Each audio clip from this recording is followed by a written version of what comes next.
Hello everyone, welcome to Y one study point. साथियों, आज की इस वीडियो में हम डिस्कस करने वाले हैं साइंस के टॉप इम्पॉर्टेंट क्वेश्चंस के बारे में, जो कि किसी न किसी एग्जाम में पूछा गया है और आगामी एग्जाम के लिए भी काफ़ी इम्पॉर्टेंट है। तो आप सभी से विनम्र निवेदन कि आप वीडियो में लास्ट तक जरूर बने रहिएगा। तो चलिए वीडियो को फटाफट शुरू करते हैं। पहला क्वेश्चन कौन सा है? पहला प्रश्न है, गिरगिट की त्वचा में रंग बदलने का कारण क्या होता है? ठीक है, तो उसकी त्वचा में मेलाफोर नामक असंख्य रंग द्रव्य कोशिकाएं उपस्थित होती हैं, जिसके कारण गिरगिट की त्वचा रंग बदलती रहती है। ठीक है, अगला क्वेश्चन क्या है? प्रकृति में सबसे अधिक मात्रा में पाए जाने वाला कार्बनिक यौगिक कौन सा है? तो वो कार्बनिक यौगिक है सेलुलोज। अगला क्वेश्चन क्या है? समुद्र के किनारे उगने वाले वृक्षों में वार्षिक वलय यानी कि एनुअल रिंग क्यों नहीं होते हैं? तो इसका कारण क्या है? क्योंकि यहाँ की जलवायु में स्पष्ट भिन्नता नहीं होती है। ठीक है, जैसे अपने यहाँ जलवायु में सर्दी गर्मी होती रहती है, वैसे वहाँ पे स्पष्टता भिन्नता नहीं होती है, जिसके कारण समुद्र के किनारे उगने वाले वृक्ष में वार्षिक वलय नहीं होते हैं। ठीक है, आगे क्या है? अगला क्वेश्चन है, वृद्धावस्था का अध्ययन विज्ञान की किस शाखा के अंतर्गत किया जाता है? तो इसका सही जवाब जो है वो है जीरेंटोलॉजी। ठीक है, इसे हम ध्यान में कैसे रख सकते हैं? देखिए, हम जब तक युवा होते हैं, ठीक है, कुछ न कुछ काम करते रहते हैं, हमारी जो काम करने की क्षमता होती है, इफिशियंसी होती है, वो काफ़ी ज़्यादा होती है। लेकिन वृद्धावस्था में काम करने की इफिशियंसी जो है वो क्या होती है? जीरो हो जाती है। ठीक है, तो जीरो से याद रख लेंगे क्या? जीरेंटोलॉजी। वृद्धावस्था का अध्ययन विज्ञान की किस शाखा के अंतर्गत किया जाता है? जीरेंटोलॉजी। ठीक है, अगला क्वेश्चन क्या है? डोलोमाइट यानी कि कैल्शियम कार्बोनेट किसका अयस्क है? तो ये है कैल्शियम का। ठीक है, चलिए अगला क्वेश्चन देखते हैं। अगला क्वेश्चन कौन सा है? खट्टे फलों में कौन सा विटामिन पाया जाता है? ठीक है, तो खट्टे फलों में कौन सा विटामिन पाया जाता है? Vitamin C. ठीक है, और इसका रासायनिक नाम क्या है विटामिन सी का? आप कमेंट बॉक्स में लिखकर जरूर बताइएगा। और इसकी कमी से होने वाला रोग कौन सा होता है उसे भी बताइएगा। ठीक है, अगला क्वेश्चन क्या है? ध्वनि की तीव्रता मापने वाला यंत्र क्या कहलाता है? तो ध्वनि की तीव्रता मापने वाला यंत्र कहलाता है ऑडियोमीटर। ठीक है, चलिए आगे देखते हैं। अगला क्वेश्चन क्या है? दूध का खट्टा होना किसके द्वारा होता है? ठीक है, तो दूध जो अपना खट्टा हो जाता है वो किसके कारण होता है? जीवाणु के कारण होता है। ठीक है, और उस जीवाणु का नाम क्या है? लैक्टोबैसिलस नामक जीवाणु होता है, जिसके कारण दूध खट्टा हो जाता है। ठीक है, चलिए अगला क्वेश्चन क्या है? श्वेत प्रकाश के वर्णक्रम स्पेक्ट्रम में प्रिज्म द्वारा सर्वाधिक विचलित होने वाला कौन सा रंग है? तो वो रंग है बैगनी रंग है, जो सर्वाधिक विचलित होता है। ठीक है, और सबसे कम विचलित होने वाला रंग कौन सा है? तो वो रेड कलर का जो रंग है वो सबसे कम विचलित होता है। ठीक है, चलिए आगे देखते हैं। अगला क्वेश्चन कौन सा है? रेफ्रिजरेटर में प्रशीतक के रूप में क्या प्रयोग किया जाता है? ठीक है, तो वो कौन सी गैस है जो रेफ्रिजरेटर में प्रशीतक के रूप में प्रयोग की जाती है? तो वो गैस है फ्रियॉन गैस। ठीक है, अमोनिया का भी यूज किया जाता है रेफ्रिजरेटर में प्रशीतक के रूप में, तो आप उसे भी ध्यान रखिएगा। दूध से दही बनाने में कौन सा बैक्टीरिया सहायक होता है? तो वो बैक्टीरिया कौन सी है? लैक्टोबैसिलस नामक बैक्टीरिया होती है जो दूध से दही बनाने में सहायक होती है। ठीक, चलिए आगे देखते हैं। किस अंग के कार्य न करने पर डायलिसिस किया जाता है? तो जो अपनी किडनी है, जब ये प्रॉपर रूप से वर्क नहीं करती है तो डायलिसिस की प्रोसेस की जाती है। ठीक, चलिए आगे देखते हैं। मनुष्य के मस्तिष्क का सबसे बड़ा भाग क्या होता है? तो मस्तिष्क का सबसे बड़ा भाग क्या है? सेरेब्रम। ठीक है, जिसे हम प्रमस्तिष्क के नाम से भी जानते हैं। तो आप हिंदी और इंग्लिश दोनों ध्यान में रखिएगा। ठीक है, चलिए आगे देखते हैं। आगे क्या है? राइफल चलाने पर लगने वाला झटका किसके संरक्षण का उदाहरण है? यानी कि यह किस संरक्षण पर काम करता है? तो ये रेखी रेखीय संवेग संरक्षण के सिद्धांत पर काम करता है, कंजर्वेशन ऑफ लीनियर मोमेंटम। ठीक है, तो आप इसे ध्यान रखिएगा। अगला क्वेश्चन क्या है? प्रयोगशाला में सर्वप्रथम जीन का संश्लेषण करने वाले वैज्ञानिक का नाम क्या है? तो उन वैज्ञानिक का नाम है अरविंद खुराना। ठीक है, अगला क्वेश्चन, चंद्रमा पर वायुमंडल न होने का मेन रीजन क्या होता है?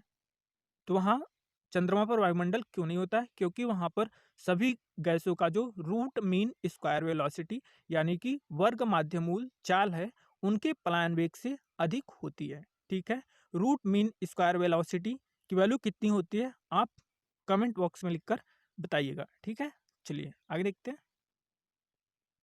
किस एक कोशिकीय शैवाल यूनिसेलुलर एल्गी का उपयोग अंतरिक्ष में खाद्य की समुचित पूर्ति के लिए किया जाता है? अंतरिक्ष में जो भी जाते हैं वो खाना पीना तो लेकर जाते नहीं होंगे, तो एल्गी, तो वहां पे किस एल्गी का यूज करते हैं खाद्य की समुचित पूर्ति के लिए? तो वो उस एल्गी का नाम क्या है? क्लोरेला। ठीक है, एल्गी का नाम क्या है? क्लोरेला। ठीक है, चलिए आगे देखते हैं।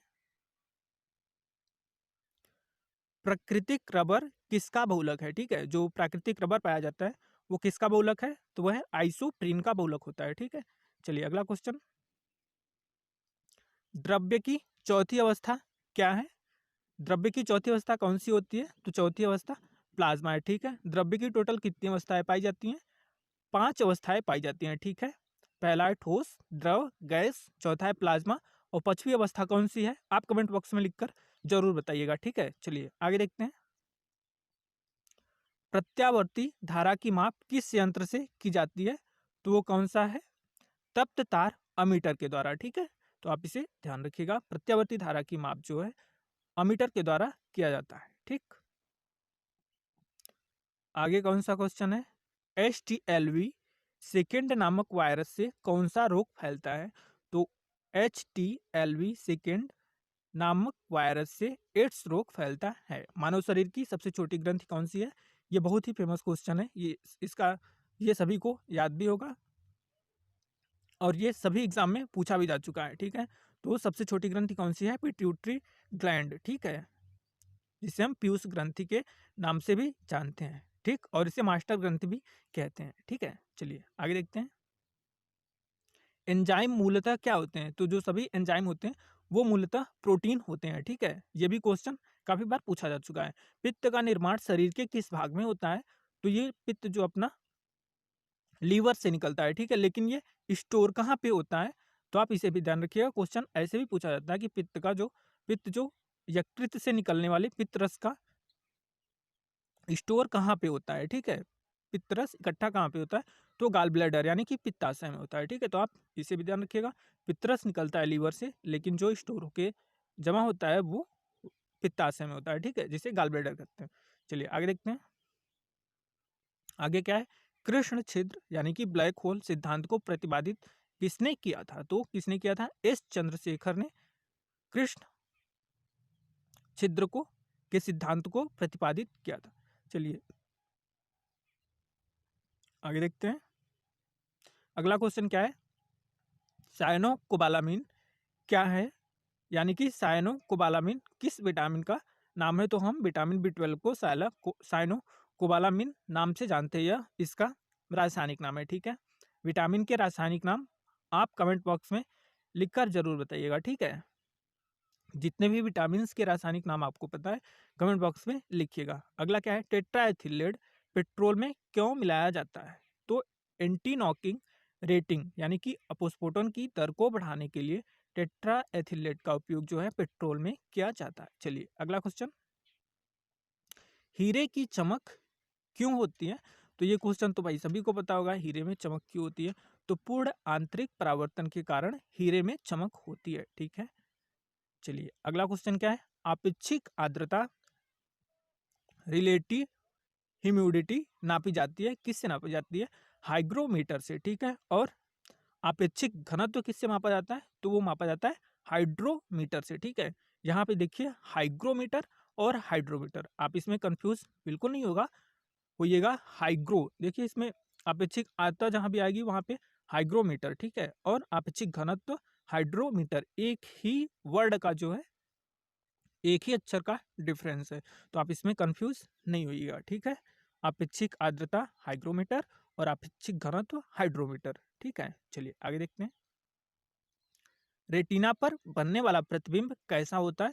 तो ये सभी को पता है, रेटिना पर बनने वाला प्रतिबिंब वास्तविक, उल्टा तथा वस्तु से छोटा होता है। ठीक है, पोलियो का टीका सर्वप्रथम किसने तैयार किया था? तो जॉन्स साल्क ने पोलियो का टीका सर्वप्रथम तैयार किया था। ठीक है, चलिए आगे देखते हैं। गोबर गैस का मुख्य संघटक क्या होता है? तो ये सभी को पता है, मीथेन गैस में मीथेन गैस जो है वो गोबर गैस का मुख्य संघटक होती है। हरे पौधों में प्रकाश संश्लेषण की इकाई क्या होती है? तो हरे पौधों में प्रकाश संश्लेषण की इकाई होती है क्वांटोसोम। क्या होती है? क्वांटोसोम। चलिए आगे देखते हैं। न्यूटन प्रति किलोग्राम किस भौतिक राशि का मात्रक है? ठीक है, तो वो कौन सी भौतिक राशि है जिसका जिसका मात्रक न्यूटन प्रति किलोग्राम होता है? तो वो एक्सेलरेशन यानी कि त्वरण, एफ बराबर एम एस सभी जानते हैं। तो वहां से त्वरण का जो मात्रक आ जाएगा न्यूटन प्रति किलोग्राम आ जाएगा। ठीक है, चलिए आगे देखते हैं। ग्वाइटर नामक रोग शरीर में किसकी कमी के कारण होता है? तो आयोडीन की कमी से ग्वाइटर नामक रोग हो जाता है। अगला क्वेश्चन क्या है? वायरोलॉजी में किसका अध्ययन किया जाता है? तो वायरोलॉजी देखिए, वायरस वायरस वायरस मतलब वायरस के विषाणुओं के अध्ययन को वायरोलॉजी कहते हैं। इसे ध्यान में कैसे रखेंगे? देखिए, वायरोलॉजी और वायरस, वायरोलॉजी वायरस। ठीक है, ऐसे को रिलेट करके ध्यान में रख सकते हैं। चलिए अगला देखते हैं। अगला क्या है? विटामिन सी का रासायनिक नाम क्या है? तो विटामिन सी का रासायनिक नाम क्या है? Ascorbic acid. ठीक है, और भी विटामिन के रासायनिक नाम जिन्हें जो जो आपको पता होगा कमेंट बॉक्स में लिखकर बताइएगा। तो ये थे साइंस के कुछ इंपॉर्टेंट क्वेश्चन जो कि आपके एग्जाम में पूछे जा चुके हैं। वीडियो आपको कैसी लगी कमेंट बॉक्स में लिखकर जरूर बताइएगा। आप सभी का वीडियो को देखने के लिए बहुत बहुत धन्यवाद।